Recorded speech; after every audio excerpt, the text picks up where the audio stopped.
জুলাই অভ্যুত্থান একটা সামষ্টিক অভ্যুত্থান ছিল। এখানে সকল শ্রেণী, সকল পেশার, সকল পন্থার মানুষজন ছিল। বামপন্থী, ডানপন্থী, মধ্যপন্থী সব ধরনের লোকজন ছিল। আমরা যেমন দেখেছি বামপন্থীদের গ্রুপ থেকে আমাদের সামনে লুৎফর ম্যাম ছিল, আমাদের সায়েন্স ফ্যাকাল্টির ওদিকে আমাদের ফিজিক্সের আমাদের যে শিক্ষক ওই ধরনের লোকজন ছিল, রুয়েট স্যারও ছিল। এরা যেমন ছিলেন আমাদের ডানপন্থী শিক্ষক বা ডানপন্থী যে আমাদের শিক্ষার্থীর অংশ যারা ছিল তারাও ছিল। একই সাথে আমাদের অন্য ধর্মাবলম্বী যে ভাই বন্ধুরা আমাদের যারা আছে জগন্নাথ হল থেকে তাদেরও একটা অংশগ্রহণ ছিল।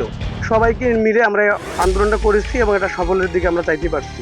কিন্তু আন্দোলন পরবর্তী সময় কি যেন একটা হলো, একে বাদ দাও ওকে বাদ দাও, এ গ্রুপ মাইনাস ও গ্রুপ মাইনাস, একটা উত্থান, একটা বিভাজনের সৃষ্টি হলো। এই বিভাজনটা আমাদের যে সামষ্টিক যে একটা সংগ্রামের যে পথ ছিল, যে আমাদের একটা প্রত্যাশা ছিল এই দেশকে ঘিরে, যে নতুন একটা বাংলাদেশ বিনির্মাণ হবে, নতুন একটা জেনারেশন ক্রিয়েট হচ্ছে, এটাকে একটা ভাটা ভাটা দিয়েছে।